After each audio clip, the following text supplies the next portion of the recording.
आपने ना बहुत परेशान किया मुझे, सच में मैं आपसे बदला लूँगा। कितना बिज़ी रहते हैं आप। So sorry. शुरू करते हैं, हाँ?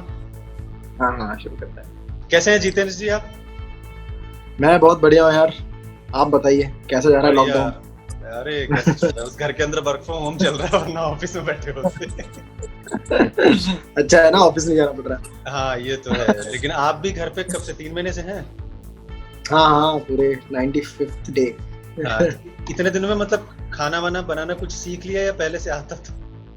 खाना बनाना मुझे पहले से आता था और शौक भी था खाना बनाने का अलग, मतलब खास कर जो अपना देसी इंडियन फूड है, जो घर का खाना है वो बनाने का मुझे बहुत शौक रहता है कि एकदम वो जो घर में बनता है ना, मम्मी के हाथ का जो खाना होता है वो टेस्ट अगर मैं अचीव कर पाऊँ तो वो हमेशा से मेरा एम रहता है जब भी मैं खाना बनाता हूँ। अच्छा, हमने एक चीज़ तो देखी लेकिन वो अचीव हम नहीं कर पाते हैं कभी भी। हाँ, हाँ, वो तो नहीं अचीव कर पाओगे वो, मतलब। और ये जनरली मेरा है कि खाना रेसिपी से नहीं बनता है, खाना इंटेंशन से ही बनता है, खाना और खाना प्यार से दिल ही से बनता बनता है। है, दिल से बनता है खाना। कभी भी रेसिपी कितना नमक डालना है, आधा चम्मच, इनसे नहीं बनता है। सो अगर कोई मेरी चीज भी अगर मैं बनाता हूँ और वो चीज लोगों को अच्छी लगती है, मेरे दोस्त लोगों को, जब वो खाते थे पहले जब बनाता था मैं, तो वो वैसे होता था कि वो बन जाता है। यू कांट, मतलब वो बता नहीं सकते कि तुमने कितना नमक डाला, किस मोमेंट पे डाला। वो फील होती है कि तुम्हें जब तुम बना रहे होते हो तो तुम्हें वो खुशबू और वो सारी चीजें अच्छी लग रही होती है, तो तुम उस हिसाब से चीजें ऐड करते हो या निकालते हो। ये चीज़ तो है। हाँ। अच्छा, कॉलेज वाले जो स्कूल वाले दोस्त होंगे अब तो कहते होंगे यार जीतू यार, मतलब भाई पंचायत शुभ मंगल सावधान, फिर पनवाड़ी बन गया भाई। मतलब कुछ हाँ, मस्ती करते हैं यार, वो मजे लेते रहते हैं अरे कि दोस्त लोग क्या बोलते चल हो ना रहा है। यार एक ऑटोग्राफ तो दे दे, एक ऑटोग्राफ तो दे दे। हाँ, ऑटोग्राफ मेरा ऑटोग्राफ नहीं देते वो लोग बोलते हैं कि अरे यार शाहरुख सर से मिलवा दे, अरे अमिताभ सर से हाँ, मिलवा दे। ये चीज़ होती है। चलिए आपकी जो नई वाली सीरीज है उस पे आएंगे और पंचायत पे भी आएंगे। आप पहले मुझे ये बताइए कि आप कहाँ से हैं, मतलब और कहाँ से कैसे शुरुआत हुई आपकी एक्टिंग की? पहले मैं आप अलवर टीवीएफ में एक में जगह है करते खैरथल। थे। हाँ, अलवर में एक जगह है खैरथल, वहां से मेरी पढ़ाई हुई है मेनली। मैं वही मेरा होम टाउन है।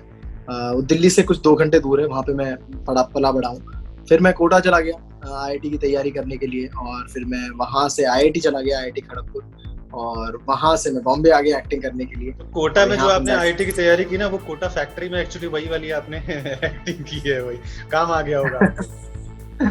हाँ, बेसिकली मैं टीचर भी रहा हूँ बॉम्बे में आके। मैं संडेज को पार्ट टाइम भी पढ़ाता था स्टार्टिंग के 1-2 साल। So but still I feel कि जो कोटा फैक्ट्री जो ये है, ये मेनली इन जो इसके डायरेक्टर राइटर्स हैं, इनका पर्सपेक्टिव है अबाउट कोटा, क्योंकि जो भी कोटा से आता है उनकी अपनी एक अलग कहानी होती है। वो अलग तरीके से कोटा को देखते हैं और उन्होंने अलग तरीके की कहानियां एक्सपीरियंस की होती है इन कोटा।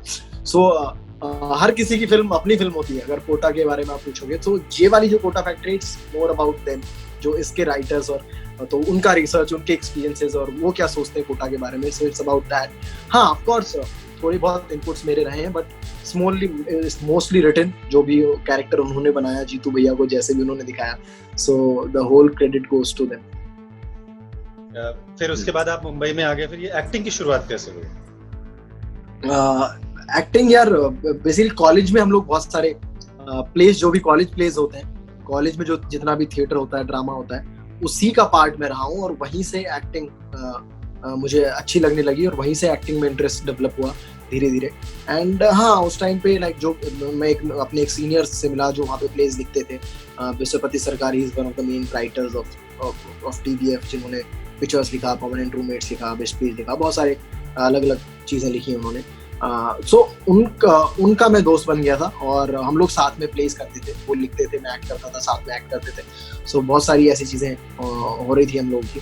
देन ही डिसाइडेड कि उनको राइटर बनना है। उन्होंने फाइनल कॉल ले लिया था अपना, बट मेरा कुछ ऐसा कॉल नहीं था कि मुझे एक्टर बनना है। उन्होंने बोला कि हाँ ठीक है, हम लोग टीवीएफ जैसी कोई चीज़ है, वो छोटे वीडियोस बनाने वाली है, स्केचेस बनाने वाली है, और फॉर यूट्यूब। सो वहाँ पे मैं जाके स्टार्ट करने वाला हूँ, सो तू भी आ जा।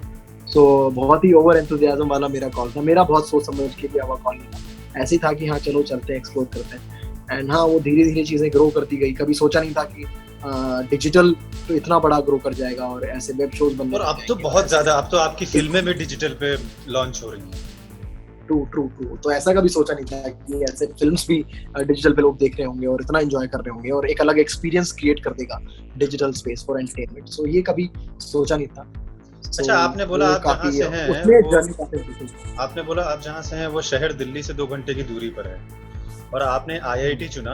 आपके दिल में ये नहीं है कि वहां से निकल कर मैं 2 घंटे आगे आकर मैं एनएसडी कर लेता हूँ या ड्रामा स्कूल में चला जाता हूँ? हाँ, सो बेसिकली मैं बॉम्बे आया। बॉम्बे में 3 महीने में मैं बहुत सारी चीजें मैंने रियलाइज की कि बहुत अलग तरह की जर्नी होने वाली है, बहुत अलग एक्सपीरियंस है एक्टिंग का और बहुत सारी चीजें तुम्हें सीखनी चाहिए एक्टिंग के लिए। देन तो पहले मेरे अंदर एक डाउट था कि कहीं मैंने कोई गलती तो नहीं कर दी कि मैं एक्टिंग के लिए चला आया, शायद मुझे ट्राई करना चाहिए एक बार। सिविल इंजीनियर में हूँ तो मुझे कंस्ट्रक्शन बिजनेस में भी एक बार ट्राई करना चाहिए, तो मैंने जॉब ले ली। एंड देन मुझे वो रियलाइज हुआ कि मैं अच्छा इंजीनियर तो नहीं हूँ और मैं इंजीनियरिंग तो नहीं कर पाऊंगा। मैं शायद प्रोफेशनली शायद इन अ कंपनी में ग्रो कर जाऊं, बट पर्सनल लेवल पे मेरी कोई ग्रोथ नहीं होगी, मैं बहुत खुश नहीं रहूंगा। सो वो सारी चीजें मैंने रियलाइज कर ली थी। तो उसके बाद था कि अब क्या करें। ये चीज तो रियलाइज होगी कि ये काम नहीं आता है, बट आता क्या है।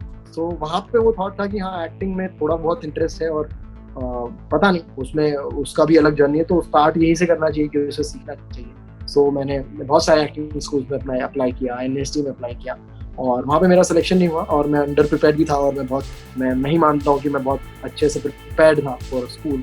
सो एनएसडी में नहीं हुआ। देन आई थॉट कि नेक्स्ट ईयर अप्लाई करूँगा, तब तक मैं बॉम्बे जाके वापस प्लेस करता हूँ या ये छोटे टीवीएफ में जो स्केचेस करता हूँ, वीडियोस करता हूँ, ये सारी चीज़ें शुरू हुई। तब तक हाँ, लाइक वेब शोज क्रिएट होने लग गए, मैं टीवी का पार्ट हो गया, टीवी शो मैंने कर लिया, उसमें मुख्य भूमिका मैंने निभा ली। सो ये सारी चीज़ें हो गई और उसी साल पिक्चर्स आना था। सो वो बहुत पिक्चर्स बन गया। सो बेसिकली मेरी सारी फिर ट्रेनिंग, जितनी भी ये सारे शोज की वर्कशॉप्स होती हैं या थिएटर होता है, उन्हीं सब की होने लगी। अच्छा, पंचायत का एक्सपीरियंस कैसा रहा? फुलेरा में आपने गांव में शूटिंग करी। हाँ, सो गांव का एक्सपीरियंस है यार, पंचायत लाइक बहुत ही अलग एक्सपीरियंस होता है और हम लोग बहुत ही डिफिकल्ट वेदर कंडीशंस में शूट कर रहे थे। सो उसी का एक इशू रहता था सबको, क्योंकि सब अपने अपने जगहों पे, खासकर मैं बॉम्बे के वेदर में काफी घुल मिल गया और वेदर मुझे बहुत डिस्ट्रैक्ट करता है। सो सडनली वो 47 डिग्रीज, 45 डिग्रीज, 46 डिग्रीज ऐसे रोज टेम्परेचर होता था जब हम लोग शूट कर रहे थे और पूरा आउटडोर और ओपन में शूट हम लोग कर रहे थे और अंदर भी हो रहा है तो बहुत गर्मी होती थी बिकॉज ऑफ बहुत सारी lights and sunlight. So I think whether condition ने बहुत अलग अलग तरीके से मुझे परेशान किया, बट जनरली जो गांव का एक्सपीरियंस है वो बहुत बहुत कमाल का रहा है। विद लाइक कमाल के एक्टर्स लाइक रघुवीर सर एंड नीना मैम, जिनके मैं हमेशा से फैन रहा उनके काम का और उनके साथ काम करने का मौका पंचायत में मुझे मिल रहा था। So overall it was like very pleasant experience. अच्छा, शुभमंगल ज्यादा सावधान आपको कैसे मिली? मतलब हाँ, मतलब जो हमारे डायरेक्टर हैं हितेश, उन्होंने काम देखा हुआ था, उन्होंने बुलाया कि ऐसे ऐसे फिल्म है और I think they were very keen. Like Ayushman से भी मैं पहले मिला हुआ था और उनके साथ एक छोटा स्केच ही मैंने किया हुआ था मैंने टीवीएफ में। तो हमारी मुलाकात पहले हो चुकी थी और उन्होंने भी आई थिंक परमानेंट रूममेट्स का सीन उन्हें बड़ा पसंद आता है, उनका काफी सीरियसली बताओ, ऐसा कोई बंदा नहीं होगा जिसको वो पसंद नहीं आया होगा। तो वो उन्होंने कहा, हाँ, इन दोनों ने काम देखा हुआ था तो दे वर वेरी कीन कि हाँ जीतू को इस कैरेक्टर के लिए मिला जाए। और गजराज जी के साथ तो ऑलरेडी आप काम कर ही रहे थे उसमें, टेक कन्वर्सेशन विद डैड। हाँ, बाकी सारे लोग तो मैं सबके साथ काम कर ही चुका हूँ, पूरी जो कास्ट है उनके साथ सब मैं कहीं ना कहीं किसी ना किसी प्रोजेक्ट पे काम कर चुका हूँ। सो वो सब था। बाकी मेनली हाँ, हितेश एंड आयुष्मान का बहुत बड़ा क्रेडिट है इस चीज के लिए कि उन्होंने काफी अप्रोच किया कि हाँ मैं होना चाहिए उस कैरेक्टर के लिए। सो ऐसे मुझे शुभमंगल मिली। और जो आपकी ये जो नई सीरीज आई है, नई जो फिल्म आई है, इसको लोग बहुत पसंद कर रहे हैं। जो आपने एक पान वाले का रोल किया है, तो इसके बारे में कुछ बताइए, कैसे शुरुआत हुई और कैसे आपने इसको चुना और कैसे आपको लगा कि नहीं ये मुझे करना चाहिए? आई थिंक जो इसकी जो स्क्रिप्ट है वो बहुत अलग तरह की स्टोरी लेके आ रही है, प्लस अलग तरह का एक कैनवस है, छत्तीसगढ़ी कैनवस है, जो कि हम लोगों ने बहुत ज्यादा देखा नहीं है हिंदी फिल्म में। सो छत्तीसगढ़ी रूट से ये फिल्म आ रही है और जो इसके लिंगोज हैं, जो इसके एक्सेंट है, डायलेक्ट है, उस एक कमाल का ह्यूमर जो लोगों का है वहाँ के, वो शूटिंग भी आपने छत्तीसगढ़ में की है इसकी? हाँ, हम लोग छत्तीसगढ़ में इसको शूट किया है। और जो इसके डायरेक्टर हैं, अपूर्वा डायरेक्टर राइटर दोनों हैं, जो अपूर्वा दरपत गई हैं, सो वो रायपुर से ही हैं, सो उन्होंने छत्तीसगढ़ को पूरा एक्सपीरियंस किया है, तो उन्हीं के मतलब उन्हीं के थ्रू ये लिंगोज और डायलेक्ट्स हैं इस फिल्म में। सो मुझे काफी स्पेशल फीलिंग आई थी इस स्क्रिप्ट के लिए, इस कैरेक्टर के लिए, क्योंकि हमने कभी ऐसा देखा नहीं है, one sided love story of a पान वाला। एंड पान वाला का भी ऐसा एटीट्यूड जो कि काफी आपको अलग अलग शेड्स कैरी करता है, बहुत ही कलरफुल कैरेक्टर है। सो ये भी हमने कभी नहीं देखा, तो काफी सारी चीज नयापन था कहानी में, अनसुनी कहानी थी और अनदेखी कहानी थी इस तरह की इस कैनवस पे। और तो ये सारी चीजों ने मुझे बहुत इंटरेस्ट किया है इन द स्क्रिप्ट। सो अच्छा, दो चीजें आपसे पूछना चाहता हूँ। पहला तो आप मुझे ये बताइए कि इन सब चीज के पीछे फैमिली ने सपोर्ट किया? बहुत यार, मतलब they are very supportive, like ऐसा तो नहीं बोला नहीं यार आईआईटी करनी है और कुछ चीजों पे ध्यान? वो बहुत नेचुरल रिएक्शन है, वो बहुत थोड़ी देर का रहा उनके, वो आई थिंक 2-3 दिन का उनका स्ट्रॉन्ग रिएक्शन रहा, और मुझे पता था ये होगा, और I was mentally prepared little कि हाँ ऑफ कोर्स उनको ये बात सुन के अच्छा नहीं लगेगा और उनको समझ नहीं आएगा कि मैं किस तरह की बात कर रहा हूँ। तो वो एक्सपेक्टेड था, और वो बहुत काफी प्रैक्टिकल रहे वो इस सोच को लेके कि ऑफ कोर्स ठीक है, तुम्हें अगर तुम्हारा मन है और तुम कर सकते हो ये।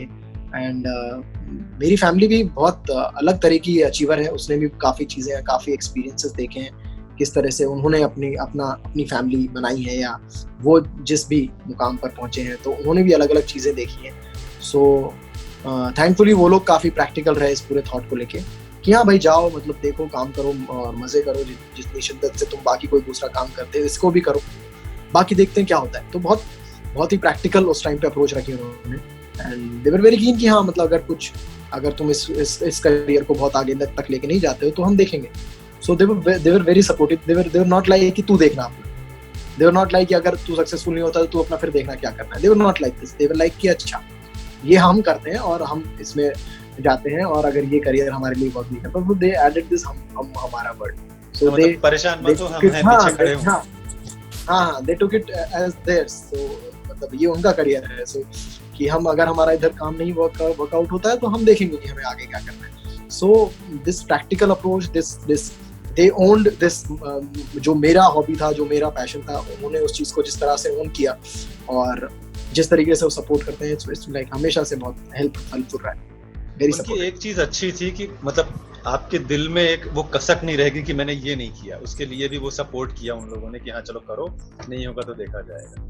ये चीज बहुत हाँ, मतलब बेसिकली वो ही है कि जो और शायद आप ये ना, और अगर शायद आप ये ना कर पाते ना तो आपके दिल में कसक जरूर है।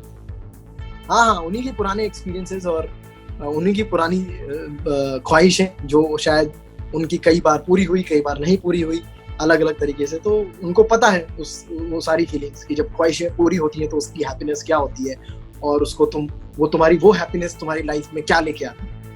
और अच्छा 2-3 महीने में आपने कुछ नया सीखा जो बचपन में छोड़ दिया था? हाँ, बचपन में आई थिंक मतलब हाउस होल्ड वाली जो चीजें हैं वो बहुत, आई थिंक आईआईटी ने काफी कुछ दिया, बट बहुत लेजी भी बना दिया। बहुत सारी चीजें आपको मिल जाती है, तो आई थिंक ये खासकर जो रेगुलर चीजें हैं तो इनको तुम फॉर ग्रांटेड लेने लगते हो, खाना बनाना, साफ सफाई, हाइजीन मेंटेन करना। सो ये सारी चीजें को लेके तुम काफी लेजी हो जाते हो। तो आई थिंक वो लेजीनेस थोड़ा सा लेके गया है नाउ। एंड पता है एक चीज मैंने नोटिस की है अपने लिए कि इस लॉकडाउन ने 3 महीने में हमें अपने आप से मिलवा दिया। हाँ, मतलब बिल्कुल सही बात बोली आपने। और मतलब बेसिकली क्या इम्पोर्टेंस है हर चीज की, और किन चीजों को तुम फॉर ग्रांटेड लेते थे और किन चीजों को नहीं लेना चाहिए, तो यही सब तुम अपने बारे में जानते हो, छोटी छोटी चीजें। तो डेफिनेटली इन सब का जरूर आपको एहसास हुआ है कि व्हाट यू वांट। जितेंद्र जी, शुक्रिया, आपने इतनी अच्छी बातें की। आपको पता है जब से मैंने वो आपका परमानेंट रूममेट देखा था ना, उस दिन से मैंने सोचा था मैं जीतू जी से बात जरूर करूंगा, कैसे किसी भी तरीके से करूँ। बहुत अच्छा लगा, आपने बहुत सारी चीजें शेयर की। और सेफ रहिए, खुश रहिए, मुस्कुराते रहिए, ऐसे ही मुस्कुराते रहिए जैसे आप हमेशा मुस्कुराते हैं। और फिल्मों से जैसे सबको आप हंसाते हैं ना, आपकी वो जो एक्टिंग है वो सोच के बोलने वाली है, पता नहीं, मतलब मैं एक्सप्रेस नहीं कर सकता कैसी एक्टिंग है, लेकिन है वो मतलब मजेदार। चलिए, थैंक यू सो मच यार, ख्याल रखो आप भी अपना। जी sir, thank you so much, take care, bye bye.